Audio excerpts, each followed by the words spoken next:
I was peeling potatoes for dinner when the phone rang. The old landline I've had since my husband passed. It was my son, David. His voice was flat, almost businesslike. "Mom," he said, "we're leaving the country.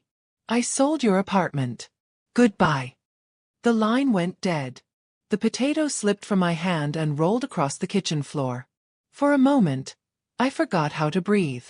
I'm Caroline Whitaker, 72 years old, and until that moment, I thought I had seen all that life could throw at me. I've buried a husband. I've stood in cold hospital corridors praying for news that never came. I've lived through winters where the heating bill made me choose between warmth and groceries. But nothing prepared me for that call from my own son. The kettle was still whistling when I placed the phone back in its cradle. My hands were trembling so hard, I had to grip the counter to steady myself. My David, the boy I carried for 9 months, the boy I nursed when he was burning with fever, had just taken my home. And not just the home, the place where his father and I had built our life together.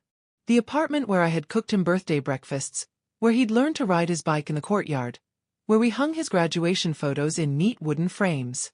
I walked slowly to the living room.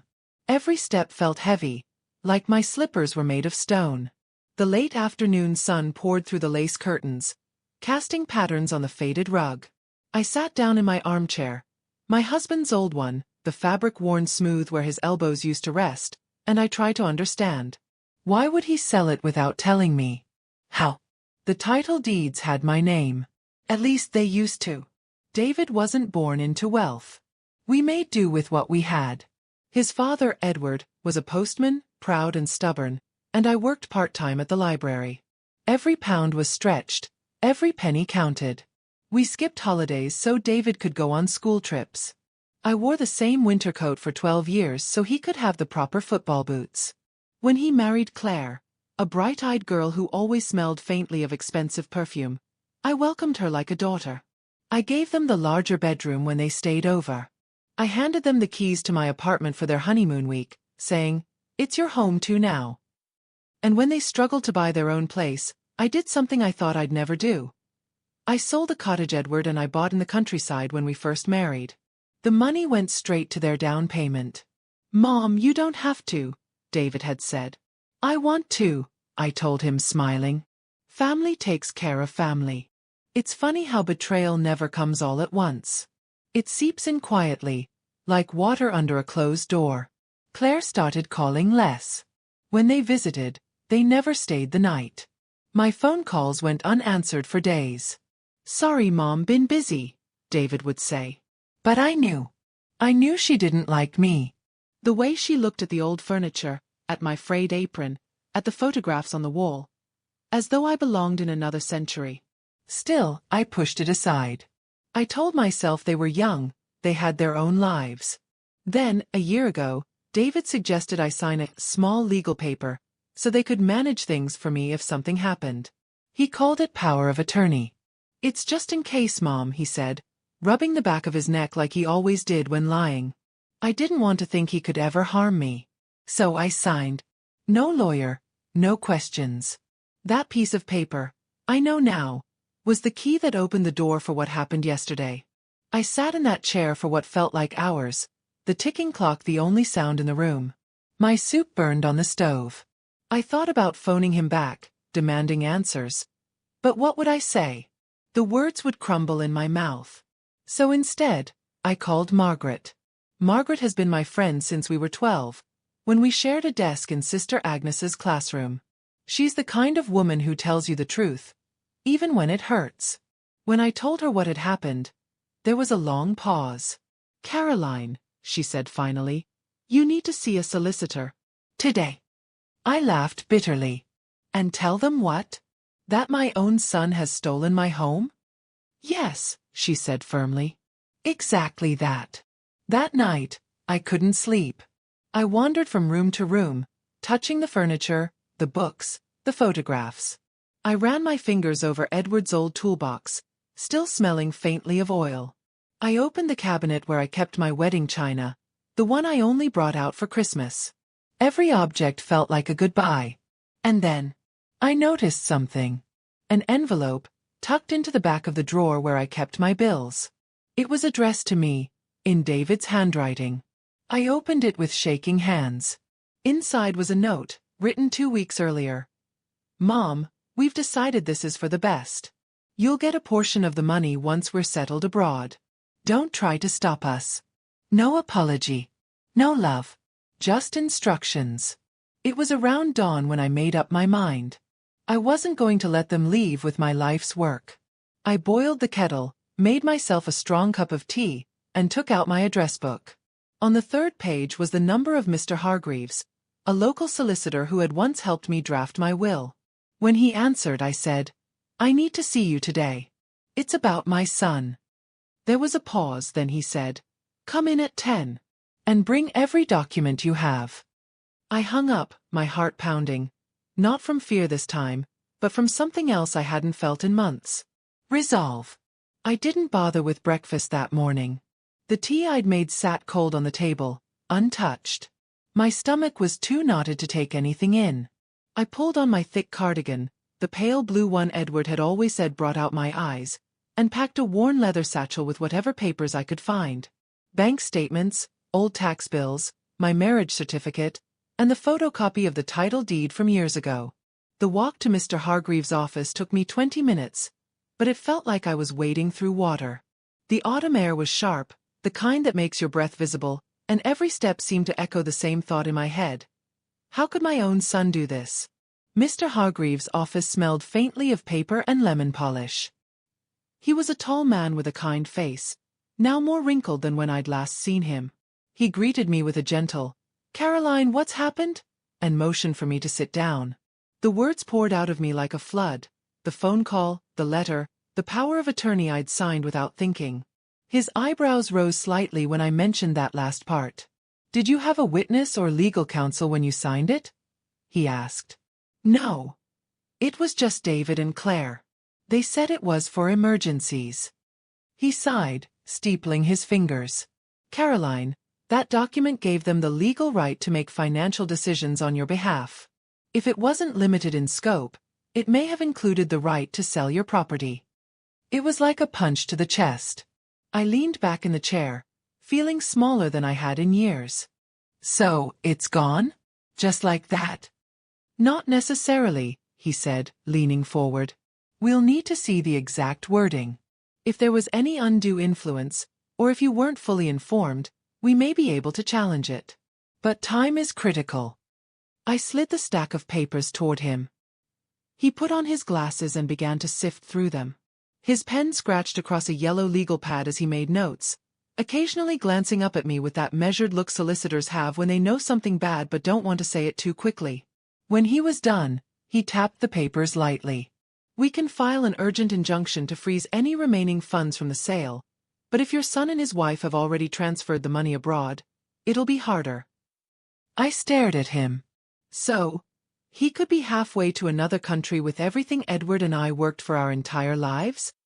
"Yes," he said simply. "Unless we move fast." He gave me a list of things to gather. The original power of attorney document, any letters or messages from David about the property, and proof that I'd lived there continuously. As I stood to leave, he put a hand on my arm. "Caroline, you're not alone in this. But you must be prepared. This could get ugly. Ugly." The word stayed with me as I walked home. The wind had picked up, rattling the bare branches along the street. Somewhere in the distance, a church bell chimed 11 times. When I got back, I made a pot of tea, more for the comfort of the ritual than the taste, and began pulling out boxes from the cupboard under the stairs. Dust clung to my sleeves, my knees protested every time I crouched, but I kept going. I found old letters David had written from university, birthday cards he'd signed "Love Always, Your Son," and photographs of him as a boy with that gap-toothed grin. And then, tucked inside a shoebox, I found something that made my blood run cold. A printed email from Claire, clearly meant for someone else but somehow copied to me years ago. In it, she'd written, "Once we have control of the flat, we can sell it and finally get the cash we need to leave. She won't fight us. She's too trusting." My hands shook as I read it again. That wasn't just a betrayal. That was a plan. I didn't sleep again that night. Instead, I sat at the kitchen table with the email, the letter from David, and the power of attorney copy spread before me. I thought about the years I'd spent believing that sacrifice was the same as love. That giving was the way to keep a family together. The next morning, I was back in Mr. Hargreaves' office with the email in hand. His eyes narrowed as he read it.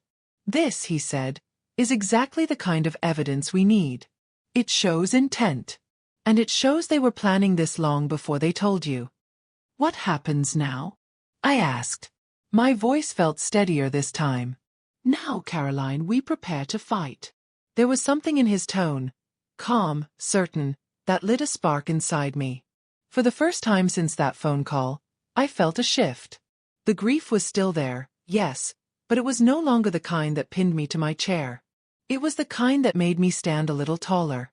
When I stepped outside, the air was still cold, but the wind didn't sting quite as much. I pulled my cardigan tighter around me, not as a shield, but as a reminder. Edward had once told me I was the strongest woman he knew. I had forgotten that. But maybe it was time to remember. I woke before the sun and sat by the window with a pencil and a scrap of paper. The way I used to make lists when money was tight and every pound had to obey. I wrote 3 words and circled them twice. Protect. Prove. Prepare. I underlined protect because it had taken me 72 years to realize that love without boundaries is only a lovely door for thieves.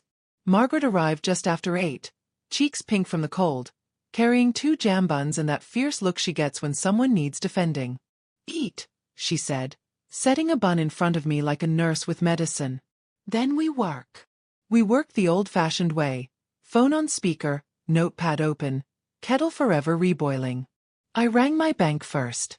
The woman on the line called me "dear" in a way that might have annoyed me on another day, but not this one. "Please," I said, "put a fraud alert on my accounts. My power of attorney has been misused." "Of course, Mrs. Whitaker," she said, and her tone grew firm. "I'll lock online access and flag any unusual transactions. Please come by with ID to reset everything." Next, the GP surgery. I asked them to note, formally, that I was in full possession of my faculties. "Why?" the receptionist asked, surprised. I looked at Margaret, who raised her eyebrows as if to say, "Tell her." So I did in plain words. She was quiet for a moment. "We'll book you with Dr. Ahmed at noon, Mrs. Whitaker. He'll write what's needed." By 10 I was back at Mr. Hargreaves's office. He'd already filed for an urgent freezing order on any sale proceeds linked to my flat. "If any of the funds are still within UK banks," he said, tapping a neat pile of papers, "this gives us a fighting chance. We'll know by afternoon." He slid another document across the desk. "I've also requested the full sale file from the estate agent and the buyer's solicitor. If there's a whiff of undue influence, we'll find it." When will I have to leave?" I asked. The words came out smaller than I intended. He removed his glasses, looked at me steadily. "The buyer has not yet registered the transfer with the land registry. If they try to complete, they'll face our injunction. Right now, you are still in your home, and we will contest any attempt to remove you." I nodded, swallowing hard. I hadn't realized how tightly I'd been holding that breath. Outside, the air felt clearer. On the bus home, I watched a young mother bounce her baby on her knee, whispering nonsense words that are really love in disguise. I remembered David at that age, the way he'd fall asleep on my chest, his hair smelling like milk. I touched the copy of Claire's email in my bag and felt the old ache twist into something new. Not rage. Not yet. A steadiness. Cold, clean water. At noon, Dr. Ahmed asked me simple questions. Today's date, the Prime Minister's name, where we were. I answered each one and added my own, because I've never been good at leaving the last word to others. "Doctor," I said, "would you please note that I understand my finances and decisions?" He smiled. "I've known you 10 years, Mrs. Whitaker. I'll write that you're as clear as ever. And I'm sorry you're going through this." He slid the printed letter across the desk. "Bring me the happy ending when it comes." I tucked the letter beside my will. The documents felt like small shields, not heavy enough to stop a sword, but enough to make an attacker pause. Back home, I found a white envelope on the mat. Estate agent letterhead. My hand shook a little as I opened it. Completion scheduled for Friday, it said. Vacant possession assumed. A photograph of my own sitting room stared back at me. My rag rug, my spider plant, the sunlight that always chose the same corner of the room at 4 o'clock, as if the room had already been orphaned. I set the letter on the table and ran a fingertip along the printed edge until the paper warmed under my skin. Not vacant, I said aloud to the empty room. Not yet. The phone rang. Mr. Hargreaves again. We've had a response, he said, voice quick with contained energy. The buyer is a newly formed company. Registered last month. Director is Claire's cousin. We'll subpoena their correspondence. A company. A cousin. A neat circle drawn with my life in the center. Does that help us? I asked. It suggests collusion, he said. And undervaluation, if the sale price doesn't reflect market rates. We'll get an independent valuation today. After we hung up, I stared at the framed photograph of Edward on the mantel. Him in his postman's uniform, hat tilted too far back, the grin of a man who never needed a camera to catch him because life had already chosen him. You were the trustworthy one, I told him. I will try to be like you, but I will not be naive again. I called Margaret. Would you come with me to the bank? I asked. Already putting on my shoes, she said. At the bank, the manager, a serious woman named Priya, met us in a small glass room with a bowl of wrapped mince no one ever eats. She listened without interrupting. When I finished, she said, I'm freezing all third-party access immediately. We'll also place a hold on any large inbound credits we suspect are linked to the sale, pending our legal team's review. And if the money's already gone? I asked. Her expression softened. Then we help your solicitor trace it. Not all trails disappear, even when they cross oceans. On the way out, Margaret squeezed my arm. You're doing everything right. I'm only doing what I should have done a year ago, I said. Saying no.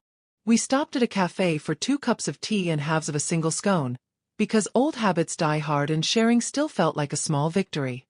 Margaret spread jam with the seriousness of a violinist tuning a string. Who else can be on your side? She asked. Besides me and Hargreaves and a stern banker with very sensible hair. I laughed, the sound surprising both of us. Perhaps Rosie, I said. She's my upstairs neighbor's granddaughter. Works in IT somewhere clever. She showed me how to send that voice message to the family last year. Remember? Call her, Margaret said. If they've left footprints on the internet, she'll see them. Rosie came by that evening, a whirlwind of wool scarf and bright eyes and the warmth of a person who still believes problems can be solved. She set her laptop on my kitchen table and asked for tea, which was when I knew she was mine. Okay, she said, fingers flying. We'll start simple. Emails, cloud backups, photos. She glanced at me. Did David ever use your Wi-Fi to check his mail here? Laptops often save networks. I don't know, I said, then remembered the Christmas 2 years ago when the TV wouldn't connect and David had muttered about passwords. Yes, he did. Rosie's smile was quick and kind. Let's see then. She moved with quiet focus, asking permission for each thing she touched. And then, like a fisherman feeling a tug on the line, she made a small sound. There, she whispered, tilting the screen so I could see. A folder in a cloud drive. An auto backup David had once connected to his phone while sitting at my kitchen table. Receipts. Screenshots. A photograph of a whiteboard, Claire's tidy handwriting listing dates and tasks. Convince her to sign POA, appraisal, speak to cousin about company, schedule valuation, transfer before spring term. I looked at the photo until the marker ink felt like a bruise. They planned me, I said. Not it. Me. Rosie's jaw set. We'll export everything. Your solicitor will love this. She clicked, typed, saved. Also, Mrs. Whitaker. There's something else. She opened an email thread. Dozens of messages between Claire and the cousin. In one, dated 3 months ago, Claire wrote, Don't worry about the price. We'll keep it low so stamp duty's minimal. We're the only ones who need to be happy. Rosie leaned back. That's not how happiness works. I felt a small, fierce joy uncurl in my chest. The joy of a woman who has been patronized and now holds the receipts. Print them all, I said. Twice. By morning, my dining table looked like a war room. Documents stacked in careful piles, each labeled in my shaky hand. Power of attorney. Email threads. Bank notes. Doctor's letter. Margaret arrived with pins and string, threatening to make one of those detective boards from television. I told her she could, as long as she didn't poke holes in the wallpaper. At 11, Mr. Hargreaves called. Good news first, he said. The court granted an interim freezing order. Any proceeds located within our jurisdiction are locked pending hearing. And the buyer's solicitor withdrew from acting. Withdrew? I asked, startled. Conflicts, he said dryly. They smelled smoke. Perhaps they saw the fire. And the bad news? I asked. David and Claire booked one-way tickets, he said softly. Flight in 2 days. We can't stop them leaving. But we can greet them at the gate with service of proceedings if they set foot back here. I went very still. A picture floated up. David in the doorway, rucksack on one shoulder, saying, "We'll send for you, Mom," in that bright tone people use when they're trying to sell guilt as opportunity. I don't want to stop him leaving, I said, surprising myself with a steel in my voice. I want to stop him taking what isn't his. That, Hargreaves said, we are doing. After lunch, Rosie returned with something like triumph in her laugh. Company's house, she said, tapping her screen. The Cousins Company, set up with £100, no trading history, registered to a mailbox. But the paper trail shows a loan from another entity. She clicked again. And guess who directs that second company? She looked at me, eyes shining. David. I closed my eyes. The room tilted for a heartbeat and then steadied. So he sold my home, I said, to a company that would pay him without looking like him. The court will see through that, Rosie said. Especially with the emails. I thought of him as a boy again, cheeks sticky with jam, promising to look after me when I was old. Maybe that was the trouble with motherhood. How easily the past throws soft blankets over the present's sharp furniture. I opened my eyes. The furniture was still sharp. I would simply walk more carefully. We met Mr. Hargreaves at 4 in a small hearing room with walls the color of a cold tea bag. The judge listened, grave but not unkind, as Hargreaves laid out our evidence. When he read Claire's email, "She won't fight us, she's too trusting," his mouth tightened almost imperceptibly. "We will list this for a fuller hearing," he said. "Meanwhile, the interim order stands. Mrs. Whitaker, do you have somewhere to stay if matters escalate?" I lifted my chin. "Your Honor, I have lived in that flat for 46 years. I will stay there until the law says otherwise." Something gentled in his gaze. "Very well. If anyone attempts to remove you, call the police and show them this order." We stepped back into the thin winter light. I exhaled, fogging the air. Margaret tucked her hand through my arm. "I'd wager a hot pot you impressed him," she said. "I didn't try to," I replied. "I only told the truth." That night, I slept for 3 unbroken hours, the deepest I'd slept since the phone call, and dreamed not of locks breaking or doors closing, but of the sound of Edward's laughter from the kitchen, the way it always made the spoons rattle. When I woke, the fear that used to rush in first had to queue behind something else. Determination had woken earlier and taken the good chair. Morning brought another envelope, hand-delivered. A letter from David. "Mom," it began. "We didn't want it to be like this. You always made things difficult. Claire thinks you should go to a retirement home. It's safer. We'll send money when we can. Don't involve lawyers. It only makes it worse." I felt my face heat, the way it used to when a boy at school told a lie about me and expected me to swallow it. I placed the letter beside the others and wrote 2 words across the top in red. "Keep evidence." Then I made porridge, because the body needs small kindnesses when the world becomes large. I washed the bowl carefully, set it to dry, and dialed Mr. Hargreaves. "I'm ready," I said when he answered. for whatever comes next. He didn't ask if I was sure. Then we proceed, he said. We'll file for a declaration setting aside the sale, an accounting of all monies, and a protective order for your occupation. With your permission, I'll also instruct a forensic accountant. You have it, I said. And one more thing. I pressed my palm flat against the kitchen table, feeling the faint dents from decades of plates and elbows and life. When this is over, I want my son to see the cost. Not just the money. The cost of looking at a mother and seeing a purse. There was a pause. Understood, he said softly. And Caroline, whatever happens, today you protected yourself. That matters. After we hung up, I looked around my little kitchen, the nick in the countertop where Edward once dropped a tin of peaches, the wall calendar with a picture of a lighthouse that had somehow kept the same month for 3 years, the blue mug with a hairline crack that still held tea as if it believed in second chances.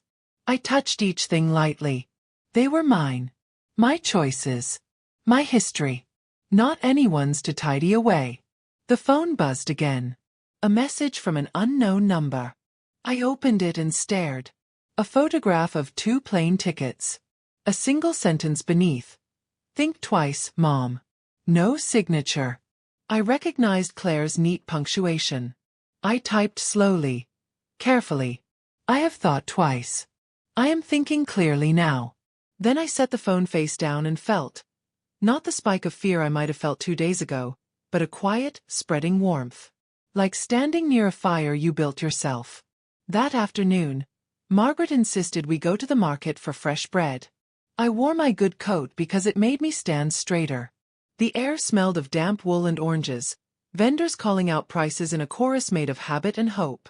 A small boy tugged his mother's sleeve and pointed at the stack of seeded loaves with a reverence usually reserved for saints.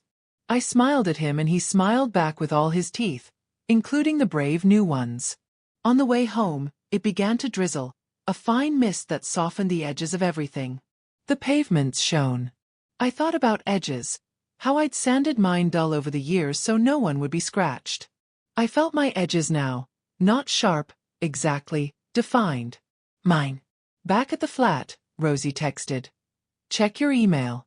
Sent a secure folder for Mr. H. I opened my laptop and clicked. A neat index appeared. Correspondence, company filings, timelines. Proof. Gathered by a girl who had known me as the woman who kept a spare key for her grandmother in case she lost hers. There are different kinds of family, I realized. The kind you get by blood. And the kind you build by being trustworthy over years so ordinary you forget they're gold. I made tea. I sat.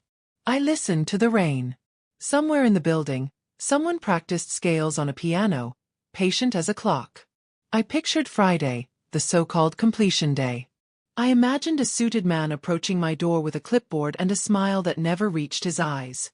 I imagined handing him a copy of the judge's order and watching that smile slip. The thought did not make me cackle, though it could have. It made me calm. I picked up my red pen and wrote a new word on my scrap of paper. Proceed. Shadows lengthened. The room took on that soft dusk hush that always makes me think of church, even now.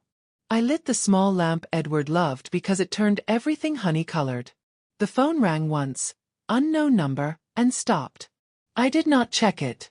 I buttered a slice of bread. I ate it slowly, tasting every seed. When I was done, I washed the knife and put it away. I turned off the kettle, then turned it on again. Old habits.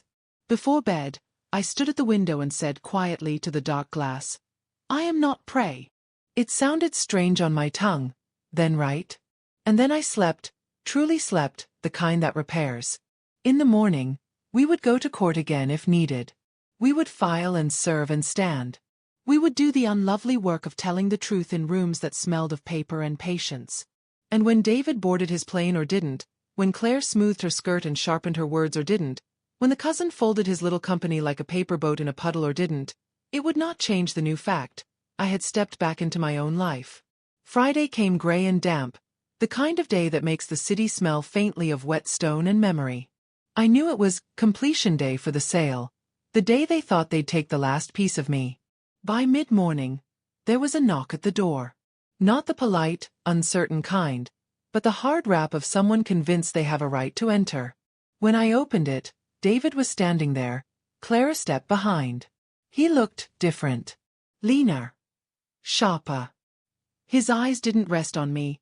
They darted past my shoulder, already measuring what was his. Claire's perfume hit me like a wall, sweet and cold. "Mom," David said, voice clipped, "we're here for the keys." I didn't move. "No," I said simply. "This is still my home." Claire let out a soft laugh, the kind that's meant to slice. "Don't make this harder than it needs to be. The papers are signed. The money's moved. We'll transfer some to you once we're settled." I stepped back into the living room, letting them follow, and picked up the folder from the table. "You mean this money?"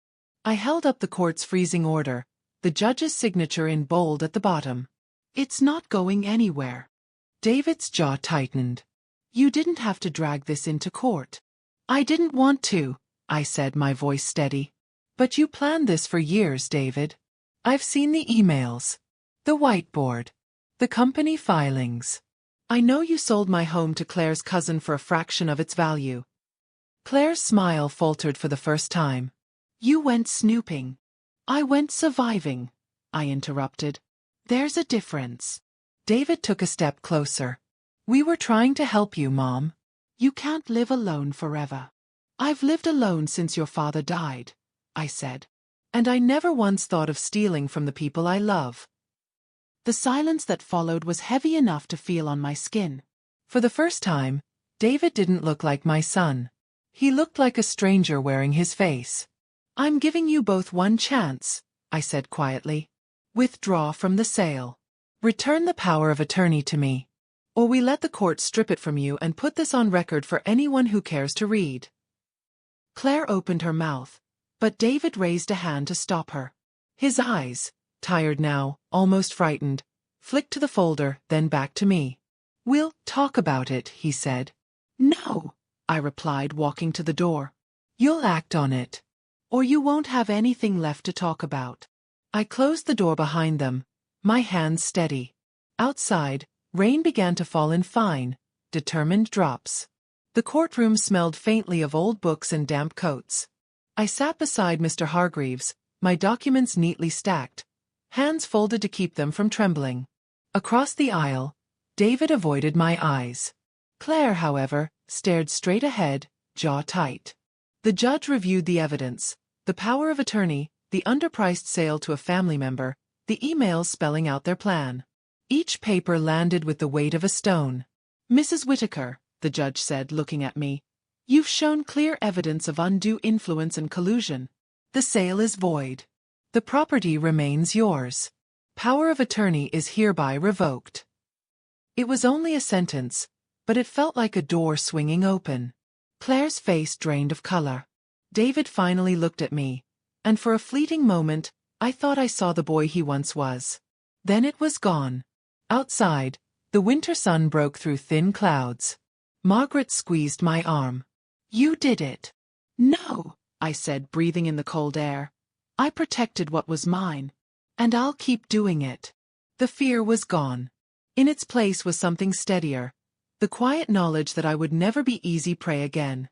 In the weeks after court, I moved through my flat as if it were breathing with me again. The air felt lighter. The silence was no longer the kind that accused. It was gentle, companionable. I changed the locks, not out of fear, but to mark a boundary. I hung fresh curtains in the kitchen and planted geraniums on the balcony, their red petals a small declaration of life. David hasn't called.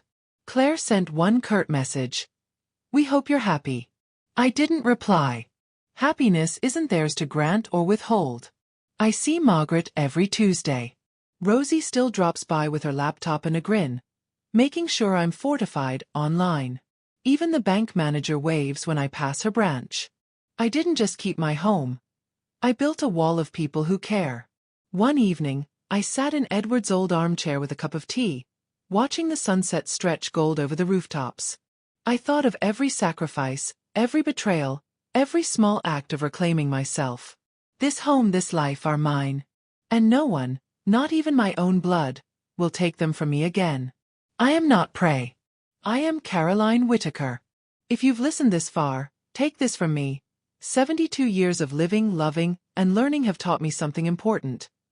Family is not a free pass to your trust. Love them, yes. Help them when you can. But never sign away your rights in the name of keeping the peace. Peace built on silence is only the quiet before the storm. People will call you stubborn for protecting what's yours. Let them. People will say you've changed when you start saying no. Smile and keep going. That no is the gate that keeps the wolves from your door. I thought sacrifice was love. I thought giving until I was empty would make me irreplaceable. But love without respect is only an invitation to be used. Now I live in my home with the locks I chose, the friends I trust, and the peace I built myself. And I am stronger than I've ever been. So, take it from an old woman who's made her share of mistakes. Guard your independence like your heartbeat. Because once it's gone, it's hard to get back. But when you do, it's the sweetest victory you'll ever taste.